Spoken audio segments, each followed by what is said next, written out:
Bonjour! Aujourd'hui, on va parler des mycètes, communément appelés les champignons. Mais les champignons ou les mycètes sur lesquels on va se concentrer aujourd'hui, ce sont les moisissures et les levures. Donc, on ne va pas nécessairement parler là, des mycètes qui sont beaucoup plus gros, qui peuvent pousser dans le sol, sur votre gazon, dans la forêt ou sur des troncs d'arbres. C'est pas ça qui nous intéresse. Okay? Quoique ça peut être intéressant. Mais nous, on va se concentrer vraiment sur les mycètes qui ont des caractéristiques un petit peu plus microscopiques, comme les moisissures et les levures. Donc, allons voir tout de suite les différentes caractéristiques de ces mycètes-là.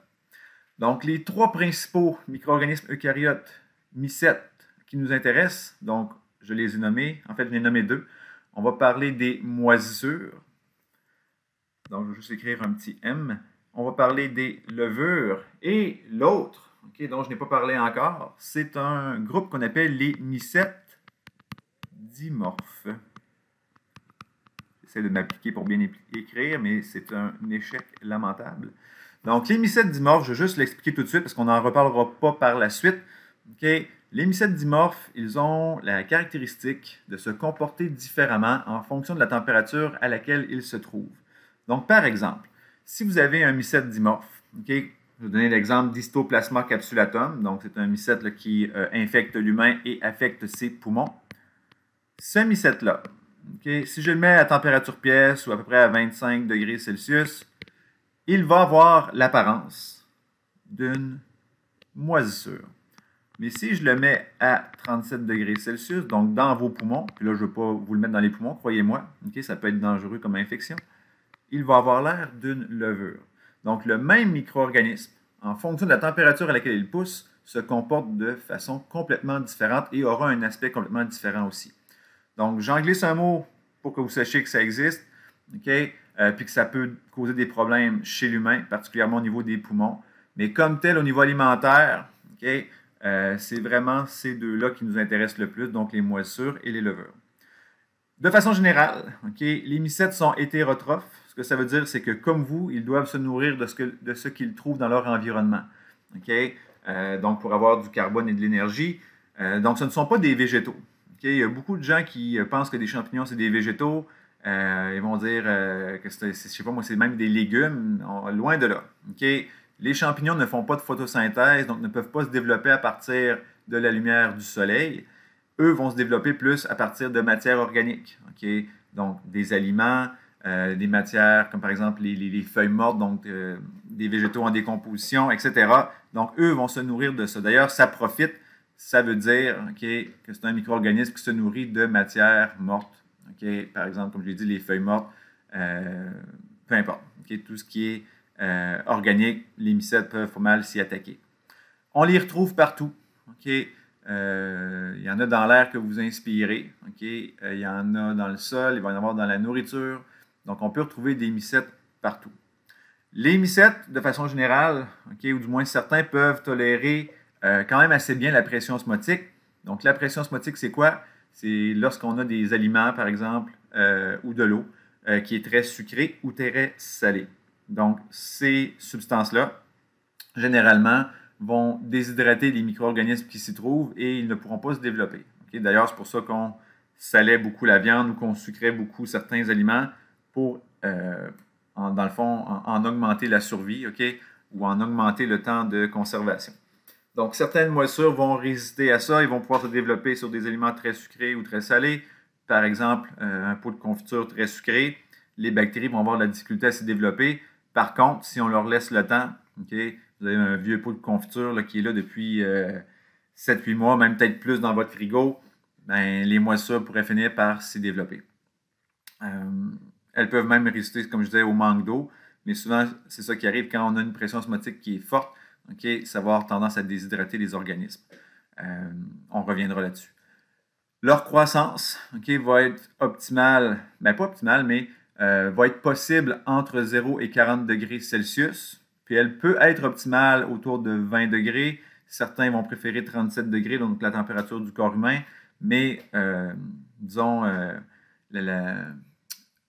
le range en bon français de croissance est de 0 à 40. Donc, par exemple, à 4 degrés Celsius au réfrigérateur, ben, vous pourriez avoir des levures, des moisissures qui vont se développer sur vos aliments. D'ailleurs, vous l'avez probablement tous vécu. okay, un fruit égaré dans un fond de tiroir, vous le retrouvez, il est tout moisi, recouvert de moisissure. Un vieux restant de lunch dans un Tupperware au fond du frigo aussi, qui, lorsque vous l'ouvrez, est poilu, velu. Okay? Donc, ça vous tente un petit peu moins de manger ce restant-là. Donc, c'est des choses qui sont possibles. Structurellement, okay, on va retrouver un sucre particulier au mycète, un sucre qui s'appelle la chitine. Vous pouvez dire chitine, ça ne me dérange pas. Okay? Donc, la chitine, c'est un sucre structural, okay, qu'on retrouve chez les mycètes. On va le retrouver aussi, ce sucre-là, je vais en glisser un mot tout de suite, là, dans l'exosquelette, par exemple, des insectes. Puis si vous voulez avoir une idée un petit peu plus claire, là, quand vous mangez des crevettes, okay, puis vous enlevez la petite carapace au bout de la queue, okay, ben ça, c'est de la chitine. Okay? Donc, ça vous donne une idée un peu de ce que ça peut être. Les mycètes vont être responsables de pertes économiques importantes à toutes les années, okay, partout dans le monde, puis à différentes étapes du processus. Okay? Vous pourriez avoir des mycètes qui s'attaquent directement aux récoltes dans le champ. Vous pourriez avoir des mycètes qui s'attaquent aux aliments pendant leur transformation, puis éventuellement, ben, ils peuvent, comme on le voit sur le pain en haut à droite, ben, s'attaquer aux aliments plus tard, dans le fond, chez vous, ou par exemple à l'épicerie, okay, ou au restaurant, tant qu'à faire. D'ailleurs, le pain qui est là, okay, quand on y pense, c'est un peu toutes les étapes là, ou tous les côtés positifs et négatifs des mycètes. Donc, pour faire un pain, on a des levures, okay, qui ont aidé à faire gonfler la pâte. Et si on laisse le pain trop longtemps ou en contact avec des substances qui pourraient le contaminer, ben, les moisissures vont pouvoir s'en charger et le détériorer. Donc, on a eu besoin des mycètes pour faire le pain, mais malheureusement, des mycètes, comme les moisissures, peuvent le détruire, le gâter, puis à ce moment-là, ben, on ne peut pas on ne peut pas. Il n'est pas recommandé de le consommer. D'autres utilités, okay, des mycètes, il y en a plein. Okay? Donc, on a parlé justement de la production alimentaire, de pain. On pourrait parler de la production d'alcool, okay? Donc de vin, de bière faite à partir de levure. Il y a aussi, c'est quand même pas le moindre, la production d'antibiotiques. Okay? Certaines moisissures vont nous être très, très, très utiles pour produire des antibiotiques. L'exemple le plus facile, c'est la pénicilline, donc qui est tirée de Penicillium notatum, qui, en passant, est probablement la moisissure que l'on voit justement sur le pain. Okay? Souvent, Penicillium, on la reconnaît à cette couleur gris-bleu, okay? Avec un petit contour blanc, donc c'est assez caractéristique. D'autres utilisations là, des mycètes, on va en reparler de toute façon, mais j'en glisse un mot. La production d'enzymes, okay? Un peu comme les bactéries. On avait parlé des bactéries qui produisent certaines enzymes qui sont utilisées dans l'industrie alimentaire, donc les mycètes peuvent faire la même chose. Okay? Donc, on va voir qu'il y a plein d'utilités aux mycètes. Pardon. Les mycètes au laboratoire, donc ce que l'on voit à gauche, okay, donc ce sont des moisissures. En fait, c'est une espèce de moisissure qui est encore une fois probablement Penicillium notatum, donc qui se développe sur un milieu nutritif. Donc, quand on donne les bonnes conditions, humidité, nourriture, température à une moisissure, elle va se faire un plaisir de se développer. Donc, juste vous faire remarquer, okay, pour cette moisissure-là, donc on a une zone blanche toujours autour, okay, et il y a une zone plus foncée au centre. Si je prenais la même gélose et que je vous la faisais regarder à l'envers, donc si vous voyez le dessous de cette moisissure-là, ce serait blanc sur toute la surface. Pourquoi? Parce que ce type d'if-là, là, quand je parle d'if, on va en parler tout à l'heure, donc les espèces de petits filaments de moisissure. Donc, les ifs qu'on dit végétatifs, ce sont les ifs qui servent à ancrer, à attacher la moisissure sur son substrat, donc dans ce cas-ci sur la gélose, mais ça pourrait être sur un fruit, sur du pain, peu importe. Et la partie plus foncée, c'est ce qu'on appelle les ifs aériens. Okay? Donc, les ifs aériens, ce sont les parties reproductives de la moisissure. Donc, je vais vous montrer des images dans quelques instants, mais c'est par là, okay, que la moisissure va produire ce qu'on appelle des spores. Okay? Et les spores, donc, vont être propagés dans l'environnement par le vent, par un objet ou peu importe, okay? Et vont se redéposer ailleurs et pouvoir reformer une moisissure en entier. Donc, des moisissures, vous allez en voir au laboratoire, vous allez travailler avec, on va les regarder au microscope, vous allez même faire de la recherche de moisissures à votre maison. OK? Je vais vous faire partir à la maison avec une gélose, puis vous allez essayer de détecter la présence de moisissure chez vous. Puis je vous dis, il va y avoir du stock qui va pousser, les amis, puis ce ne sera pas le temps de mettre le feu à la maison parce que vous trouvez ça épouvantable. C'est normal. À droite, okay, ce que l'on voit sur le pétri dans ce cas-ci, ce sont des levures.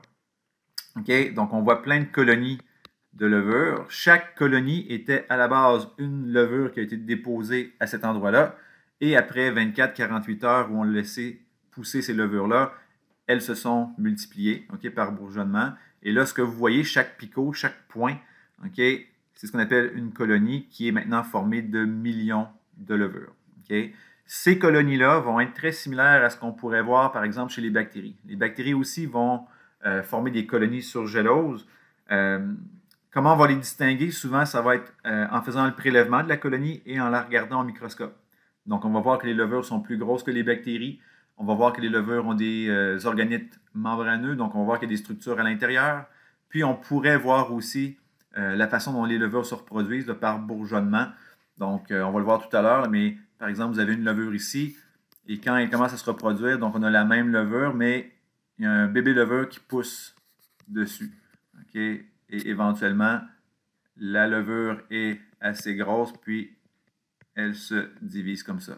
Donc, c'est vraiment une bébé levure qui pousse et qui grandit, puis qui va éventuellement se détache. Donc, ça, c'est ce qu'on appelle du bourgeonnement, puis c'est caractéristique de la reproduction des levures.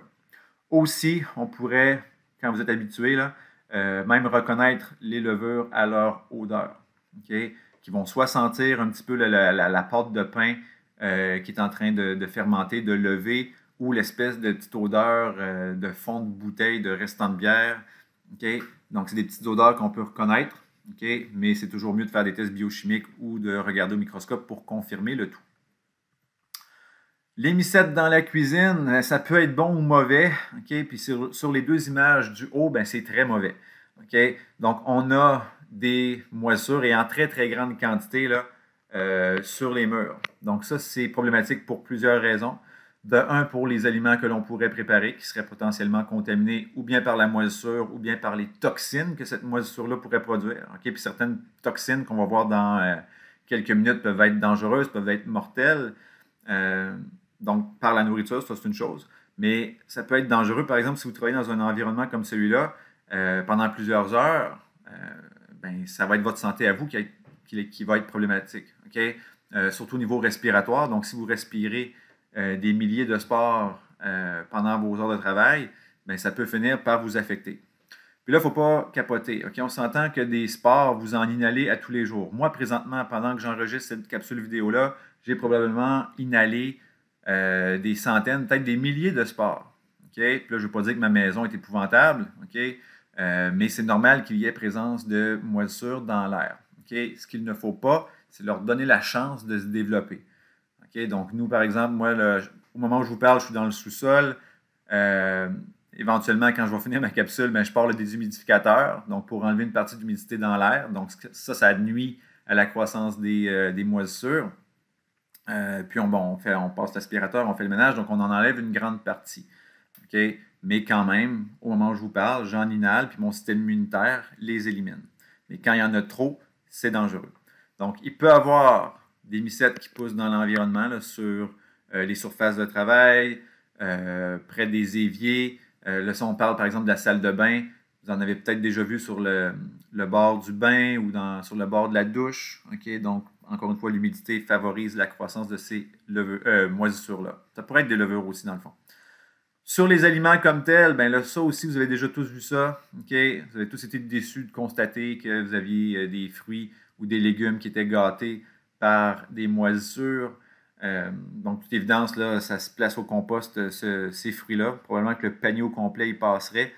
Quoi qu'on pourrait peut-être en sauver. Si, par exemple, celle-là ici a l'air pas pire. Donc, on met toutes les autres au compost, mais il faut bien comprendre que sur le fruit qui a encore l'air sain, c'est clair qu'il y a des milliers de spores qui sont partis de là et qui se sont déposés sur cette, je ne sais pas moi, c'est une pêche ou une nectarine, là, peu importe, donc sur le fruit en question.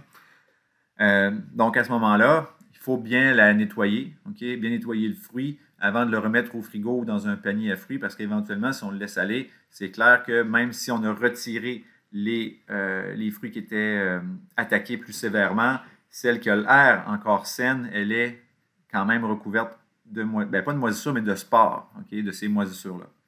Donc, il faut la nettoyer puis la consommer peut-être le plus rapidement possible.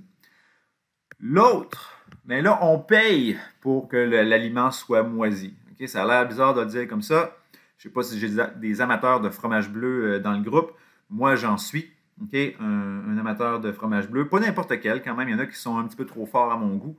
Okay? Mais il y en a qui sont très, très, très, très bons, que je vais manger tout seul comme ça, ou que je vais mettre je sais pas, sur un burger, sur des pâtes. Okay? Il y a plein de façons de les consommer. Donc, à vous de voir si ça vous intéresse. Souvent, c'est un goût là, qui se développe, parce que c'est quand même un goût souvent qui est assez fort, puis qui est particulier. Okay? On s'entend, c'est une substance qui est moisie, donc ce n'est pas nécessairement un réflexe naturel d'aller manger des choses comme ça.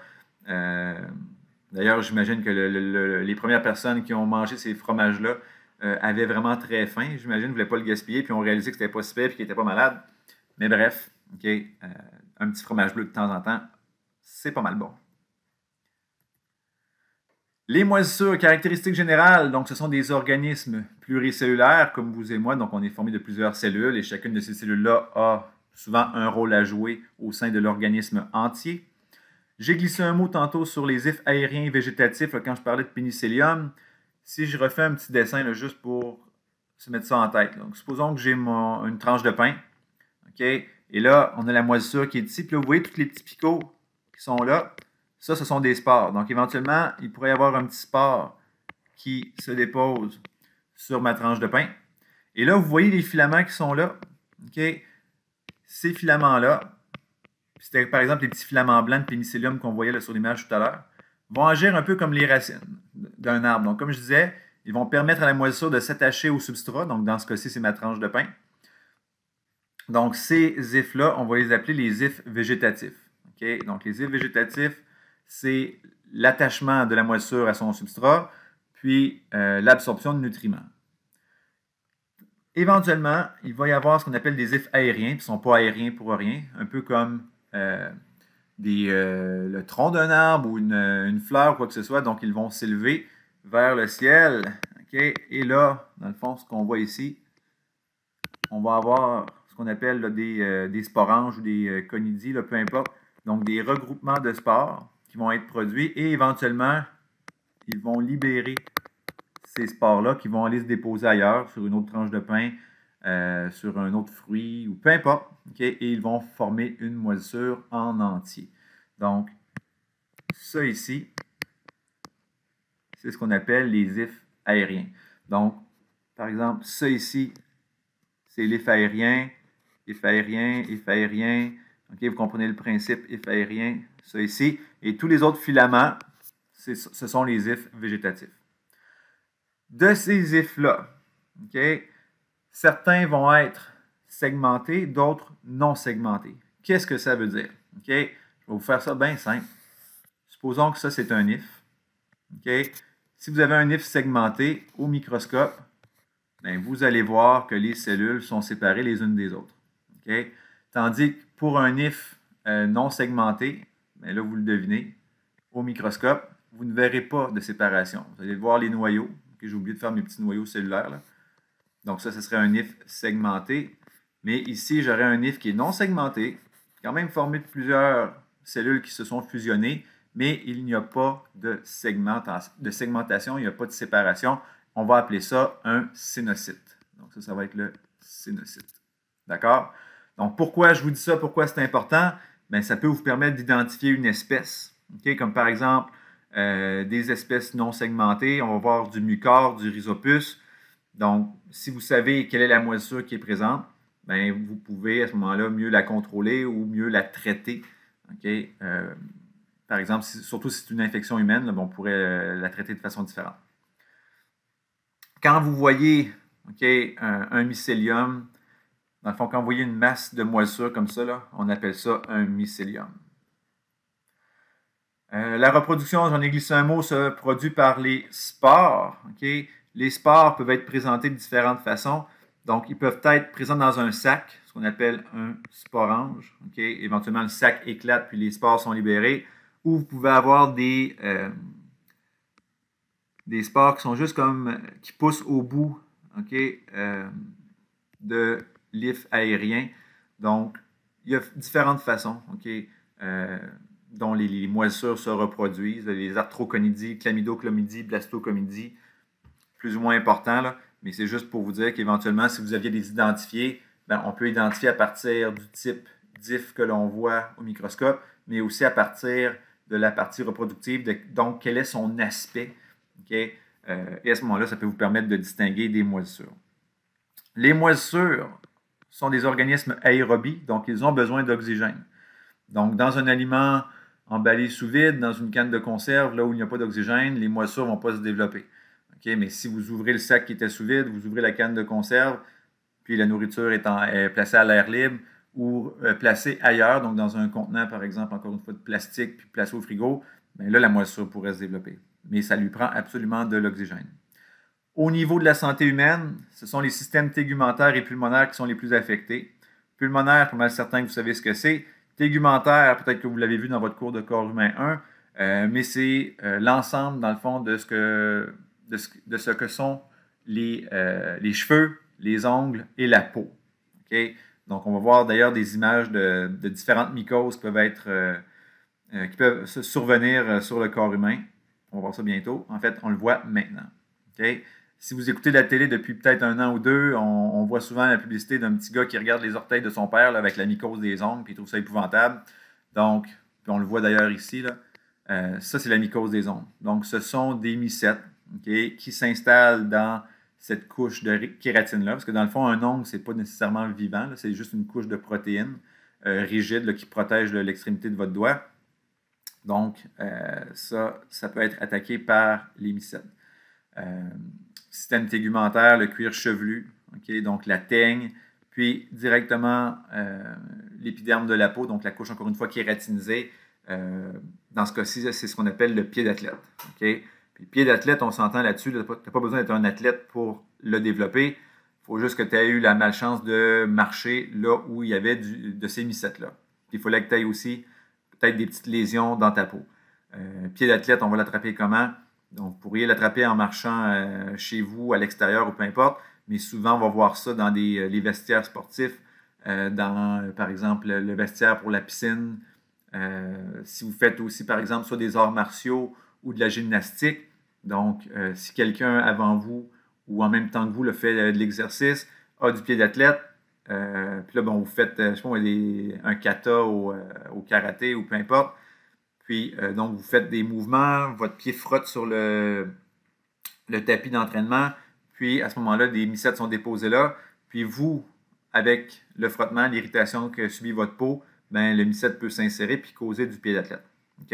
Ça se traite, il y a des crèmes, il y a des vaporisateurs, il y a des médicaments oraux qui peuvent traiter toutes ces conditions-là. Mais il faut le faire pour, dans le fond, éviter les irritations, puis ne serait-ce que l'aspect aussi qui n'est pas nécessairement le fun. Les mycoses, je reviens sur les caractéristiques qu'on voit dans le texte, là, sont généralement des infections chroniques, donc ça peut durer longtemps, surtout si vous ne les traitez pas. Généralement, ce n'est pas des infections qui vont disparaître d'elles-mêmes. Donc, il faut les soigner, il faut les traiter, et ça va prendre du temps. Pourquoi? Parce que ce sont des micro-organismes qui se développent plus lentement un petit peu.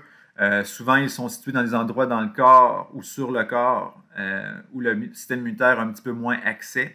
Donc, entre autres, justement, les ongles, le cuir chevelu, la peau, c'est souvent des endroits où la peau, dans le fond, votre peau, là, toute votre peau, la couche supérieure, ce sont des cellules mortes qui sont là pour vous protéger. Donc, si un mycète s'introduit là-dedans, bien, votre système immunitaire ne va pas se rendre généralement jusqu'à ces couches-là, donc va avoir de la difficulté à lutter. Donc, les mycètes aussi entraînent une réponse immunitaire qui va être plus faible, sont moins sensibles à une large gamme de produits ou de médicaments que l'on pourrait prendre.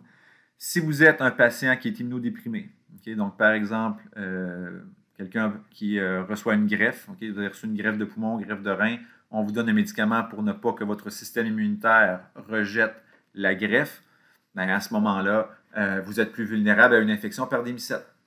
Si vous êtes atteint malheureusement du VIH et que vous développez le sida, ce virus-là s'attaque à votre système immunitaire. Donc, quelqu'un, par exemple, qui est affecté par le sida et qui en meurt, ce n'est pas le virus lui-même qui tue le patient.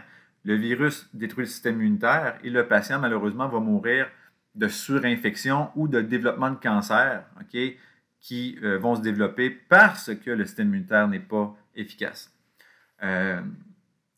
Immunodéprimé aussi, puis asthmatique, on va faire un lien entre les deux, là. Par exemple, moi, je suis asthmatique, puis je prends, pas souvent, mais quand au besoin, la pompe bleue, donc le Ventolin, qui est un bronchodilatateur, mais il y a aussi la pompe orange. La pompe orange, c'est un corticostéroïde. Donc, c'est un immunosuppresseur, dans le fond, qui évite que mes alvéoles, au niveau de mes poumons, qu'il y ait trop d'inflammation, donc que mon système immunitaire s'emballe trop.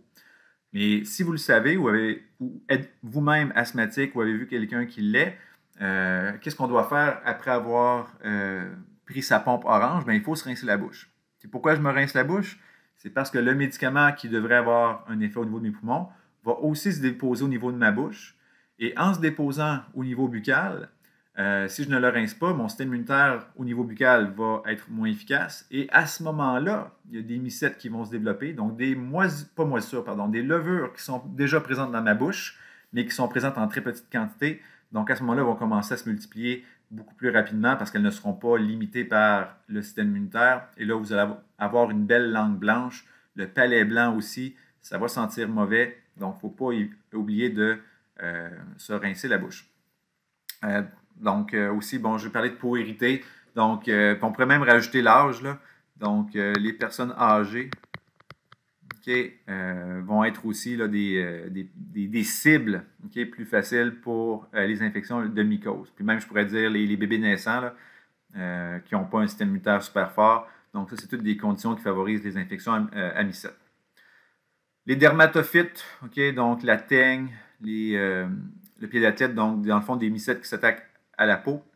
Les mycètes sont aussi des organismes opportunistes, donc justement, ils profitent de la faiblesse d'un patient pour l'infecter. Quelqu'un qui est en santé va avoir moins tendance à développer des infections à mycètes. Un exemple, pneumocystis, qui est une infection pulmonaire, donc c'est un mycète. Dans la population générale, ce mycète-là cause très peu d'infections. Encore une fois, il faut que tu aies des prédispositions médicales, que tu sois une personne âgée pour que ça se développe. Mais ce mycète-là, ou cette infection-là, c'est une des infections qui nous a permis d'identifier le virus du sida dans les années 70-80. Au début de l'épidémie du sida, donc on voyait les gens souffrir, mourir, on ne comprenait pas qu'est-ce qui se passait. On voyait que leur système immunitaire était un peu foutu puis qu'ils ne se défendaient pas contre les infections et qu'ils développaient des cancers qui étaient très rares. Mais on a remarqué justement pourquoi tous ces gens-là ont des infections pulmonaires à pneumocystis. Donc, on a fini par faire le lien entre certains types de cancers, ces infections pulmonaires-là, et la présence d'un virus qu'on ne connaissait pas, qui était le VIH. On reviendra sur les virus dans un chapitre ultérieur. D'autres organismes opportunistes, Aspergillus.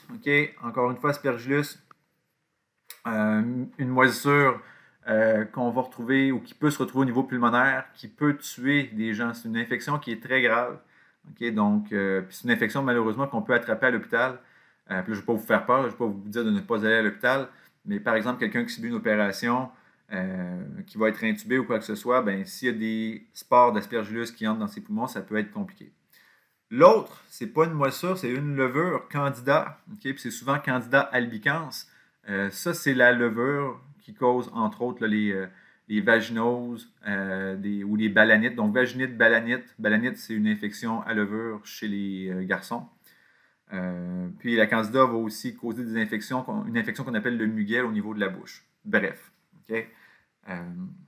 Si vous voulez avoir des informations supplémentaires, ce n'est pas l'objectif du cours, mais je l'ai mis là pour votre culture personnelle.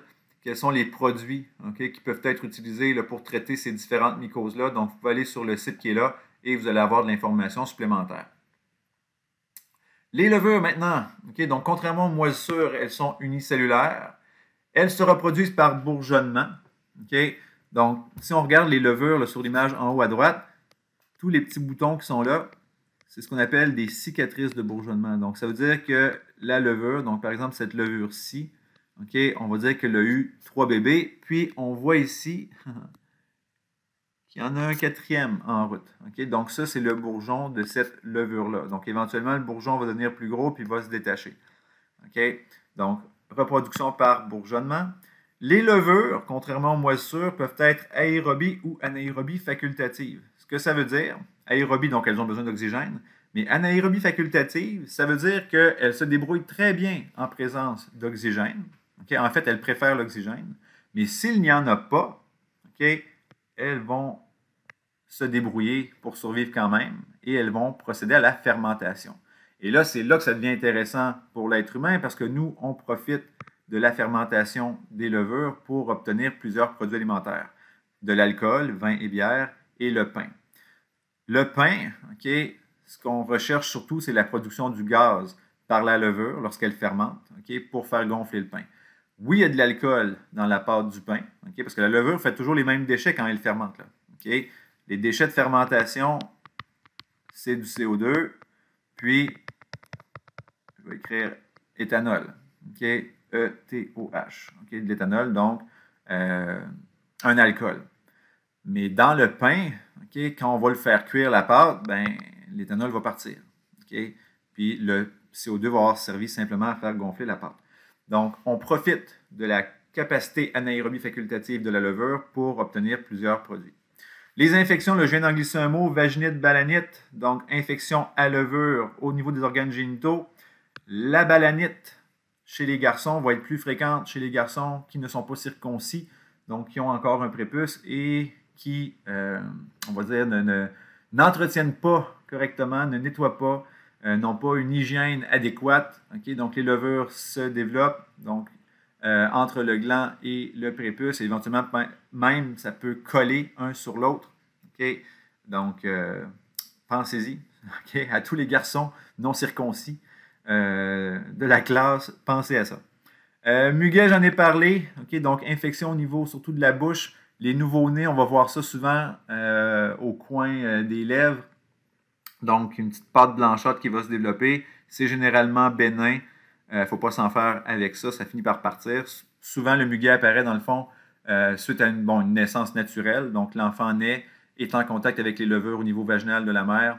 Le muguet se développe parce que l'enfant a un système immunitaire qui n'est pas très développé encore. Mais après quelques jours, ça se résorbe. Infection buccale, OK? Ça, j'en parle beaucoup avec mes étudiantes en hygiène dentaire. Donc, si un patient se présente et a la bouche comme celle-là, OK? Donc, avec le palais, le fond de la bouche, la gorge, la langue qui est blanche comme ça sent pas bon, bien, c'est souvent un signe d'immunosuppression. Okay? Est-ce que la personne prend sa pompe orange et oublie de se rincer la bouche? Est-ce que la personne est séropositive? Est-ce que la personne prend des médicaments immunosuppresseurs? Okay? Donc, est-ce qu'il y a quelque chose qui explique? Il faut poser des questions parce que parfois la personne ne sait pas ou ne connaît pas la cause de cette infection-là, puis ça peut être problématique. Les oomycètes, vous allez remarquer que j'ai mis 2 petites étoiles à côté parce que techniquement, il y a des gens qui les considèrent comme étant des mycètes, mais selon leur structure et de la façon dont ils se comportent, ce sont des pseudo-champignons ou des algues brunes. Donc là, il faut faire attention parce qu'on parle vraiment de micro-organismes eucaryotes, filamenteux, oui, mais qui sont dépourvus de chitine. Puis la chitine, normalement, ça devrait être une caractéristique qu'on trouve chez les mycètes. L'exemple le plus connu de ça, c'est Phytophthora infestans, qui cause le mildiou de la pomme de terre. Je vous invite là, à aller voir les informations supplémentaires sur Wikipédia, quelle source extraordinaire, mais j'ai lu puis c'était quand même fiable. Et vous avez aussi une autre page qui explique ce qu'est cette algue-là, ou je vais dire ce pseudo-mycète-là. On connaît, si vous avez le moindrement de connaissance de l'histoire, les problèmes que ce pseudo-mycète-là a causé, entre autres en Irlande, avec la destruction, entre autres, des récoltes de pommes de terre. Ça a mené à un exil massif des Irlandais. D'ailleurs, au Canada, on a reçu beaucoup d'Irlandais qui quittaient la famine causée justement par ce mycète-là. Fait que c'est quand même majeur. Pensez à ça. Là, un pseudo-mycète a été la cause de l'immigration de milliers d'Irlandais un peu partout à travers le monde, entre autres au Canada et aux États-Unis, parce qu'il a causé des famines. Donc, les mycètes, les micro-organismes ont joué des rôles importants, ce n'est pas des farces, dans l'histoire de l'humanité. C'est fou quand tu penses à ça. Ça termine cette première partie sur les mycètes. Donc, encore une fois, je vous encourage fortement à compléter votre glossaire pour démêler tous ces beaux termes-là. Renforcement des acquis. Un petit article et vidéo intéressant sur le contrôle des moisissures dans la cuisine. Fait que vous pouvez aller voir ça. Dans votre manuel, lisez les chapitres 2 et 7, ou du moins les bonnes sections. Puis, répondez aux questions qui sont là aussi. Encore une fois, ça peut toujours vous aider pour l'examen. Maintenant, l'utilisation des mycètes dans l'industrie alimentaire. J'en glisse un mot maintenant, mais on va avoir un chapitre là-dessus qui va être beaucoup plus complet. Donc, juste rapidement, juste pour présenter le tout, on en a parlé, les levures sont importantes pour la production de bière. D'ailleurs, il y a plein de microbrasseries intéressantes dans la région. Si on a la chance, on pourrait peut-être aller essayer d'en visiter une s'ils nous le permettent. Parce qu'il y a plein de choses intéressantes à aller voir là-bas. Quels sont les types de levures qu'ils utilisent? Quels sont les procédés de fabrication de la bière? Parce qu'il y a plusieurs types de bières qui peuvent être produits. Les ale versus les lagers. La fermentation ne se fait pas au même endroit. Donc, il y a des levures, par exemple, de fond qui vont fermenter les lagers.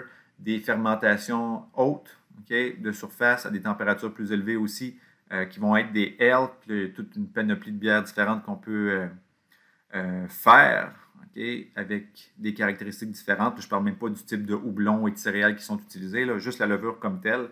Les vins, c'est la même chose. Puis les vins, souvent, on peut prendre, entre autres, les levures naturelles présentes sur le raisin. D'ailleurs, même les bières, il y a certaines bières qui sont encore faites comme ça, où on laisse le mou de la bière là, être colonisé par des levures sauvages.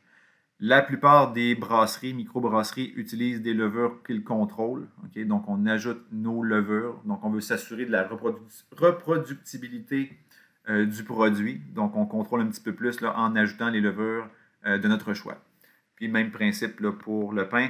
Mais on va tout revoir ça dans le chapitre sur la fermentation des végétaux, donc des céréales et des fruits. Puis, la consommation, dans l'industrie alimentaire, on peut manger le champignon lui-même, l'apprêter de différentes façons, il y a plein de choses. J'ai parlé déjà du fromage bleu. Les autres fromages, je veux parler entre autres des camemberts et des brie, parce que c'est bon de un. Souvent, on préfère ceux-là au fromage bleu, là, sans vouloir rendre le fromage bleu jaloux. Mais la croûte, il y a plusieurs personnes qui se demandent, la croûte, là, de un, c'est fait de quoi? Mais là, je vous le réponds. C'est entre autres fait de moisissure. Mais est-ce que je la mange ou je ne la mange pas?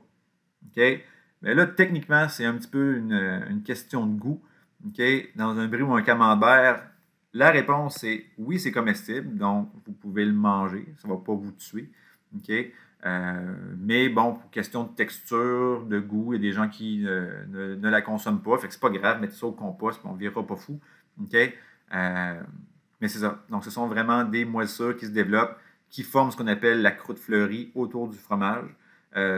Ça le protège d'une certaine façon aussi, le produit. Donc, voilà. Vous pouvez, si vous le souhaitez, la manger. Pour les levures dans l'alimentation, donc, il y a plein de levures qu'on utilise comme additifs alimentaires, surtout comme des rehausseurs de goût. Un exemple qui est très utilisé, là, surtout en Asie, c'est ce qu'on appelle la levure de riz rouge, là, Monascus purpureus. Cette levure-là, dans le fond, se développe sur les grains de riz, va leur donner cette teinte rouge caractéristique-là. Et ce qu'on peut faire, donc on pourrait manger les riz comme ça, c'est une chose, mais il y a des compagnies, dans le fond, qui récupèrent ou purifient ces levures-là et en font des suppléments alimentaires, s'en servent comme additifs alimentaires pour rehausser le goût, etc. Il semble y avoir aussi des effets sur le taux de cholestérol, mais ça, c'est peut-être à vérifier. Là. Mais il y aurait plusieurs aspects positifs, ne serait-ce que le goût. Comme j'ai dit, là, les rehausseurs de goût faits à base de levure dans plusieurs marques ou sortes de croustilles, de chips Il y a beaucoup de rehausseurs de goût qui sont faits à partir de levure. Pas nécessairement la levure vivante comme telle, mais si on fait se développer beaucoup les levures, on les assèche par la suite, ça devient comme une espèce de poudre. Puis on rajoute ça sur divers aliments, puis ça rehausse le goût, ou ça donne un goût particulier. Voilà. Donc ça, c'est une très, très petite section. On rajoute juste croûte fleurie au glossaire. Puis un petit renforcement des acquis. J'ai trouvé ça intéressant. C'est une vidéo qui vous explique comment faire du fromage bleu. Donc, le fromage, souvent, est fait de la même façon que les autres types de fromage, mais on va volontairement injecter des spores de moisissure. On va laisser le tout se développer et c'est ce qui va provoquer le persillement. Votre fromage va être persillé de ces moisissures-là. Là, on va aller voir la section un petit peu plus plate. Donc, les mycètes pathogènes, oui, mais aussi les toxines fongiques qui peuvent être produites. Puis vous allez voir qu'il y a des toxines qui peuvent être franchement dangereuses, mortelles. Puis je vais vous montrer aussi certains kits de détection et d'identification de ces mycètes-là.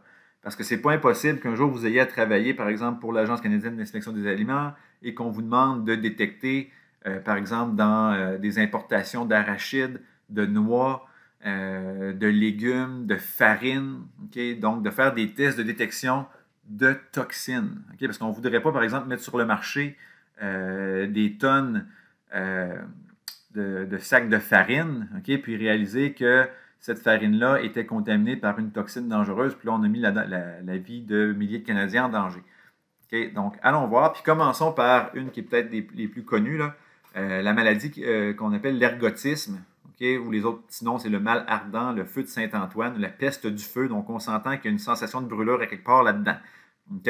Donc, la première mycotoxine humaine connue, donc c'était l'ergotamine, qui est un alcaloïde. On la retrouvait où? C'est dans les céréales. Donc, entre autres, dans le seigle, l'orge, le froment, qui est une variété de blé. Donc, ce qui arrivait, c'est que les gens donc, récoltaient leurs céréales, puis dans ces céréales-là, on pouvait retrouver des moisissures. Donc, dans ce cas-ci, l'ergot.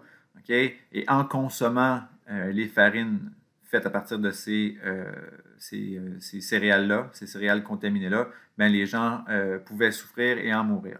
Donc, la moisissure qui est responsable de ça, c'est Claviceps purpura, qu'on connaît sous le nom de l'ergot du seigle. Donc, ce qui va arriver si vous consommez des produits qui sont contaminés par ces moisissures-là, donc on va avoir une sensation de brûlure, donc d'où le mal ardent, le feu, peste du feu. Il y a plein de liens avec la douleur liée à la chaleur. Donc, c'est cette sensation-là qui cause ça. Ce qui arrive, c'est que ça coupe la circulation sanguine dans les extrémités, entre autres. Donc, ça crée une espèce de pression, il y a un manque d'oxygénation des tissus aussi.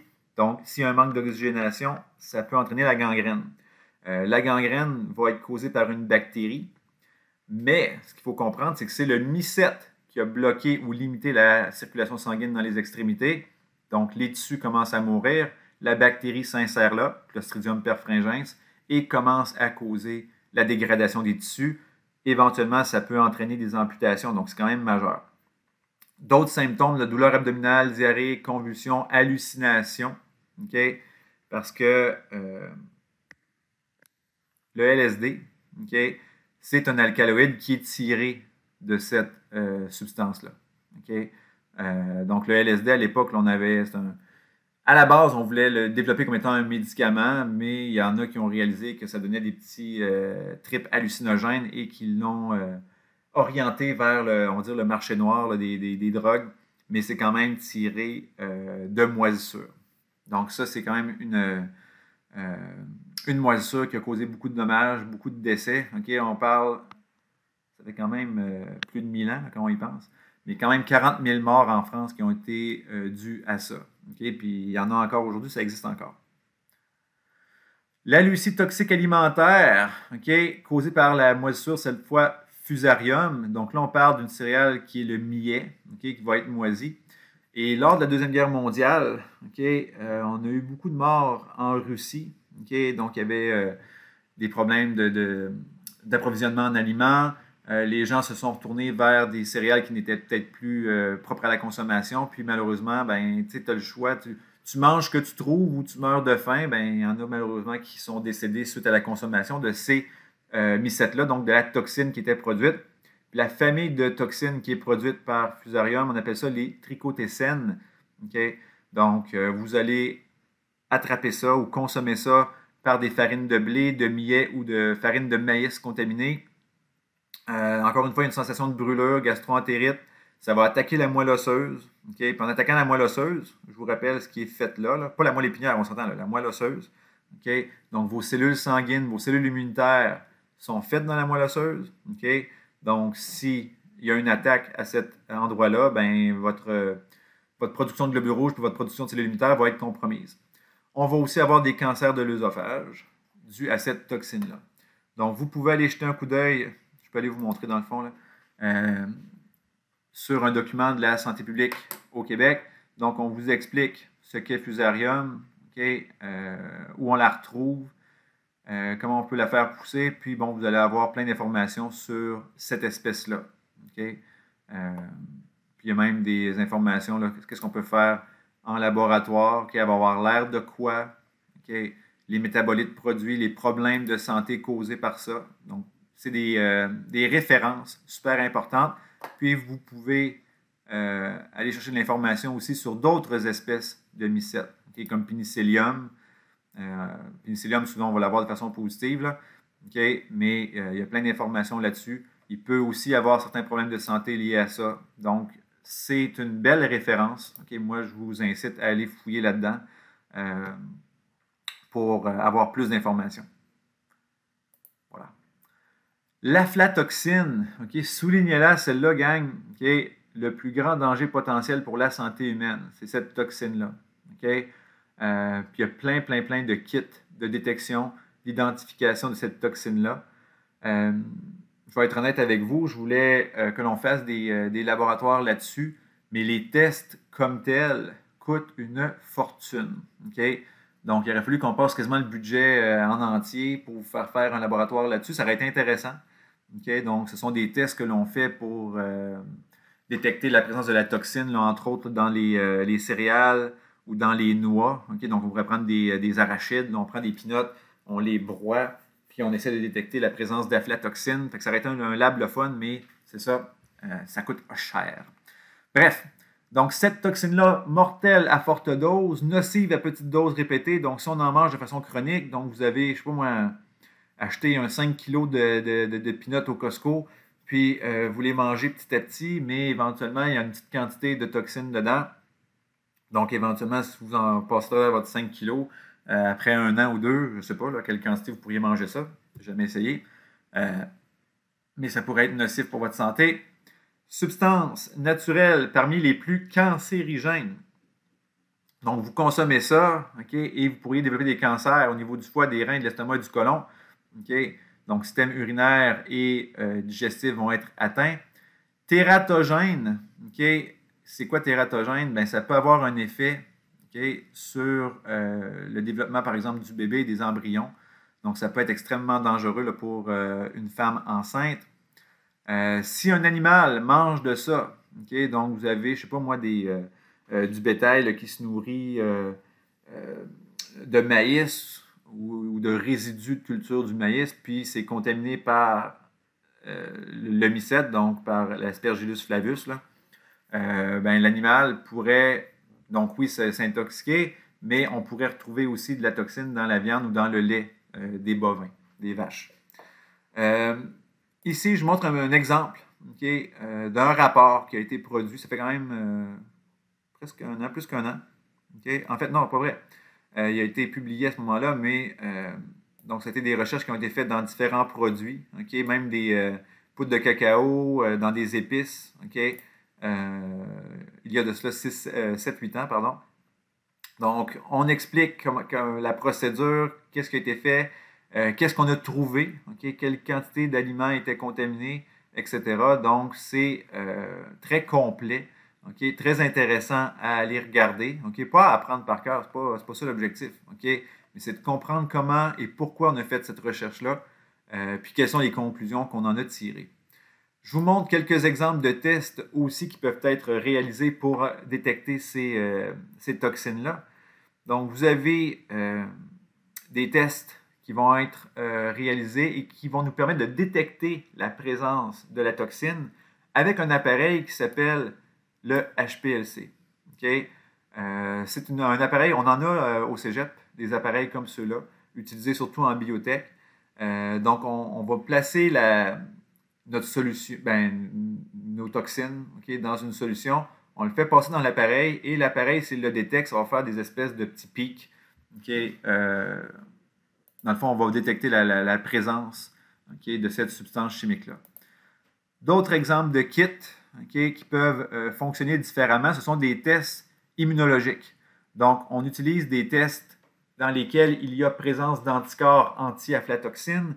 Et si les deux, l'aflatoxine et l'anticorps, se rencontrent, il va y avoir des réactions de précipitation.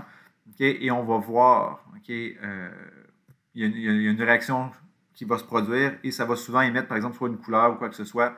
Un peu, c'est une comparaison bizarre que je vais faire, là, mais les tests de grossesse, c'est un peu le même principe.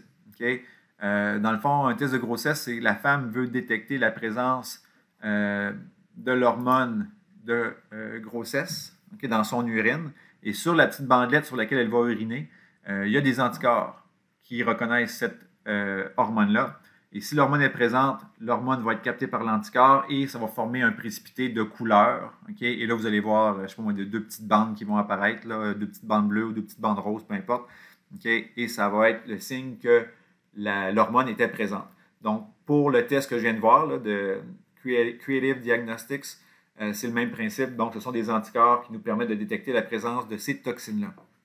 Où est-ce qu'on en retrouve? Donc, dans certaines céréales, entre autres le maïs, dans des noix, les arachides, noix, beurre d'arachide. La limite tolérée, ça va être de 15 parties par milliard. Donc, ou 1 microgramme par kilogramme d'arachide, de noix, de farine, etc. Ou de légumineuses dans ce cas-ci. Donc, il y a vraiment une limite maximale qu'on va tolérer pour que le produit soit consommable. Sinon, si on dépasse ça, il faudra se départir, disposer des produits, faire des rappels, etc. Une autre mycotoxine, la citrine, produite par Penicillium citrinum. Donc, elle va pousser sur le riz et elle va lui donner une couleur jaune. Peut parfois se retrouver aussi dans les préparations de levure de riz rouge, comme on a vu tout à l'heure. Donc là, ça pourrait être plus compliqué de la distinguer. Cette dans le fond, cette molécule-là, cette mycotoxine-là va provoquer des problèmes rénaux. Et encore une fois, il y a des kits qui nous permettent de la distinguer, de la détecter. Et ce sont encore des kits par HPLC. Donc, une détection à l'aide de techniques utilisées en chimie. Donc, dans le fond, ce qu'on veut, c'est que l'appareil détecte cette molécule-là. Et si la molécule est détectée, par exemple, on fait passer le liquide dans un très petit tuyau, je vais le dire comme ça, c'est pas la bonne expression, là. Mais donc, il va y avoir plein de pics de molécules qui sont détectées. Puis éventuellement, si la mycotoxine est détectée, donc ça va nous donner un pic plus important. Donc à ce moment-là, on a confirmation là, que la toxine était présente. Ochratoxine, donc il y a deux espèces de pénicilline, de moisissures qui peuvent la produire, donc Penicillium puis Aspergillus. On va la retrouver, regardez encore une fois, c'est une forme chimique différente de ce qu'on avait vu là, chez les autres. Donc dans le maïs, l'orge, les arachides, dans le café, cacao, certains épices. Le foie, les reins sont principalement affectés. Même principe encore. Il y a des kits qui nous permettent de les détecter. Dans ce cas-ci, ce seront encore une fois des tests à partir de réactions immunologiques.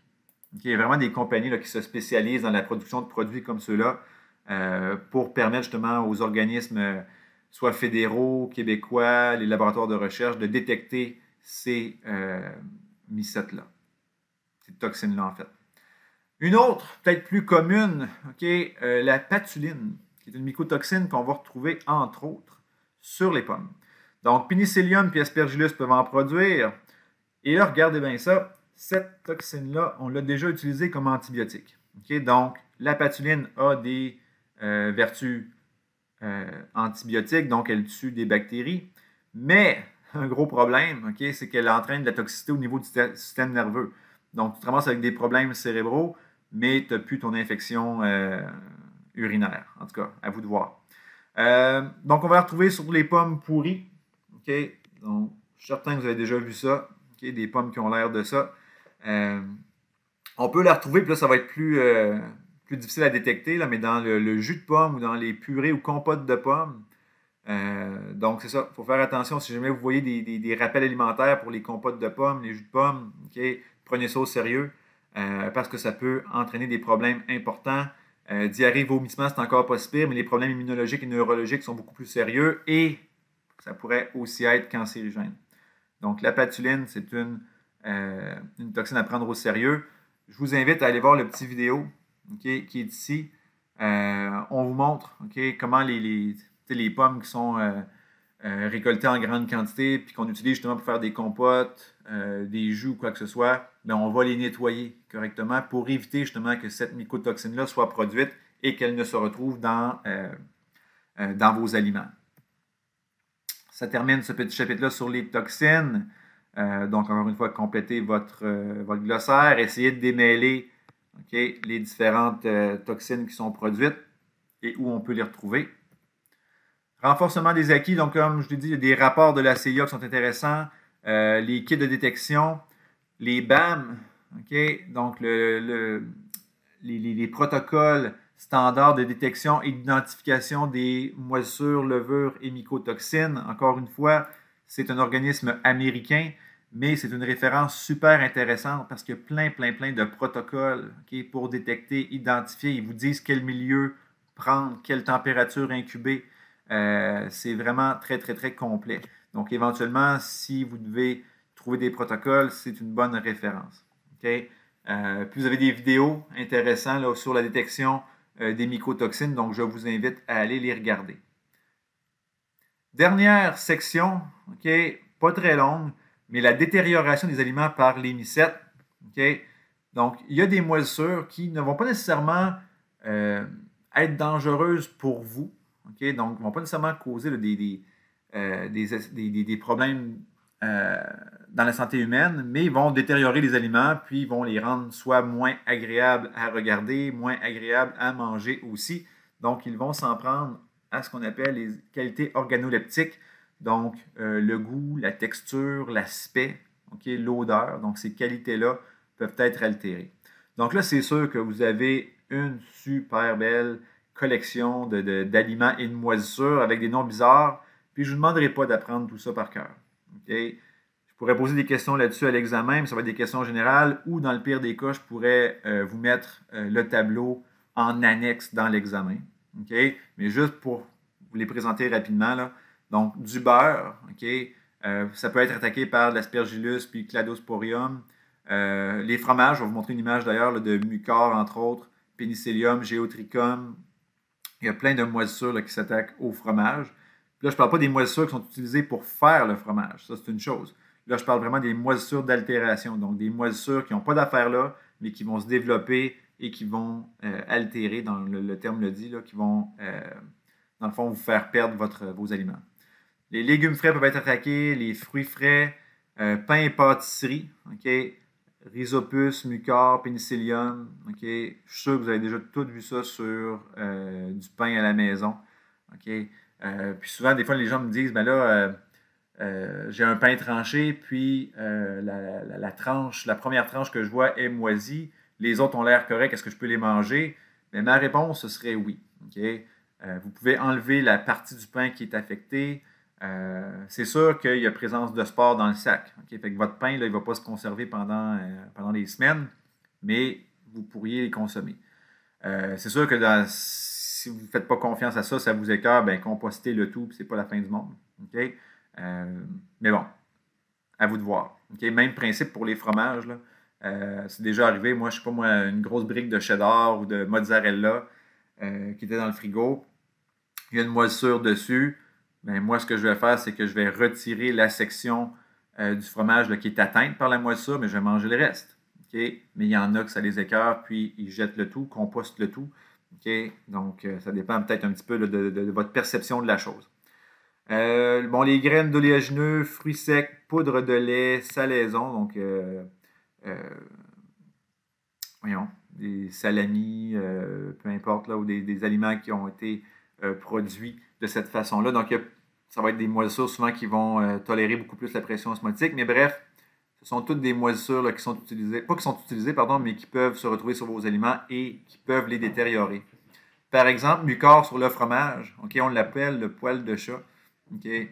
Donc, regardez la meule de fromage ici, là, elle est recouverte okay, de cette moisissure-là. Cette moisissure-là, on ne la veut pas. Ce n'est pas une des moisissures là, qui est souhaitable sur le fromage comme tel. Ici, on la voit bien. Okay?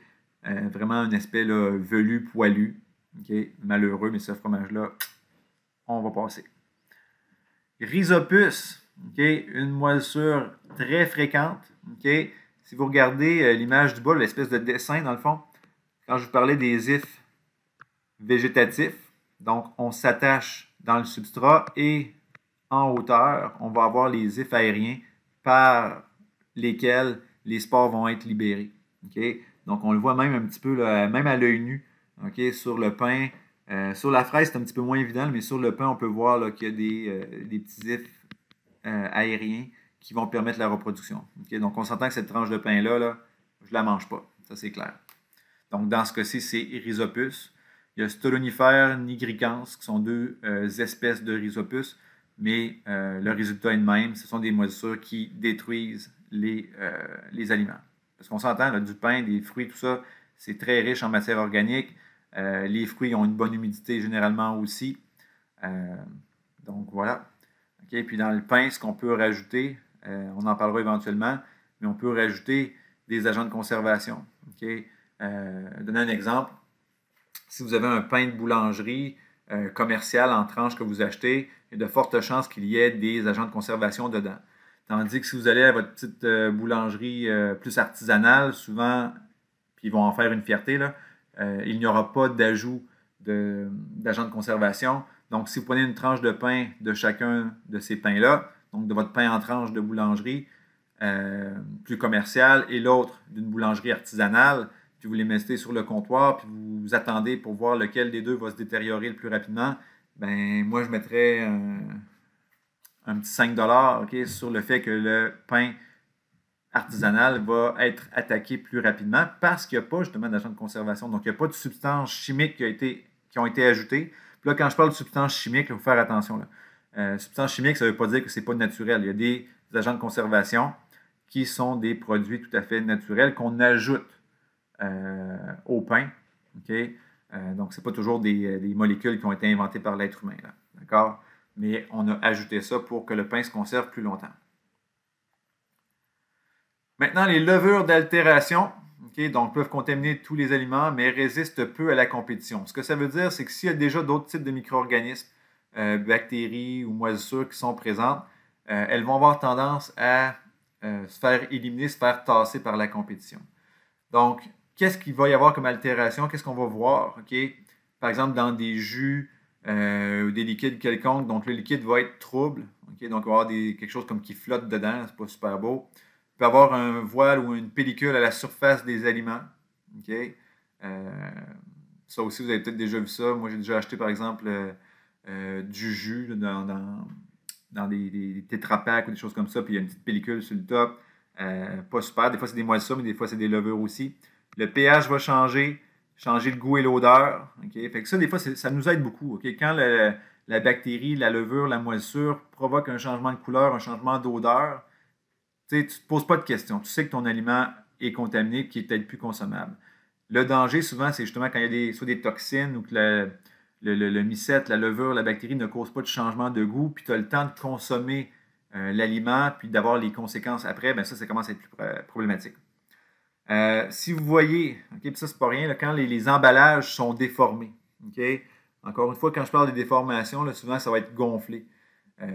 Si vous achetez, par exemple, une canne de conserve, puis il y a une bosse qui l'a renfoncée parce qu'elle est tombée par terre, ça ne veut pas dire qu'il y a des micro-organismes à l'intérieur. Okay? Mais si c'est gonflé, vous prenez un sac de je sais pas moi, de pain, de fruits, OK? Puis, vous voyez qu'il est gonflé, qu'il est quasiment rigide, là, comme un ballon, ben c'est parce qu'il y a eu production de gaz. Puis s'il y a eu production de gaz, c'est parce qu'il y a des micro-organismes qui sont développés beaucoup à l'intérieur. OK? Donc, à éviter comme consommation. Les levures comme telles, OK, ne causent pas d'intoxication. OK? Donc, ça, c'est quand même important comme notion. Les intoxications sont pas mal plus dues aux moisissures, à leurs toxines et ou aux bactéries, OK? Ou à certaines algues aussi, là.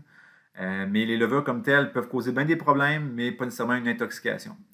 Donc, quels sont les aliments là, qui peuvent être, on va dire, attaqués là, ou affectés par des levures? Donc, le miel, les sirops, les confitures, donc des substances très sucrées, les jus. Okay? Vous allez voir, Saccharomyces ça revient souvent. Le vin. Okay? Vous allez me dire, le vin est fait à partir de levures, oui. Mais il y a des levures qui vont être bénéfiques, qui vont permettre la production d'alcool et d'avoir le goût que l'on recherche. D'autres vont vous transformer ça en substances moins intéressantes. La bière, même principe, ça nous prend des bonnes levures, mais il y a des levures qui vont rendre votre produit imbuvable. Produits laitiers, les salaisons, encore une fois, les marinades sucrées, marinades salées. Donc, on a toute une collection de levures, un peu comme les moisissures, là, qui vont altérer, détruire les aliments. Et là, ça termine le chapitre sur les mycètes. Donc, je vous invite encore une fois à lire les sections dans votre manuel, répondre aux questions du manuel. Puis si vous avez des questions, comme d'habitude, vous ne vous gênez pas, vous m'écrivez, puis ça va me faire plaisir d'y répondre. Bonne journée!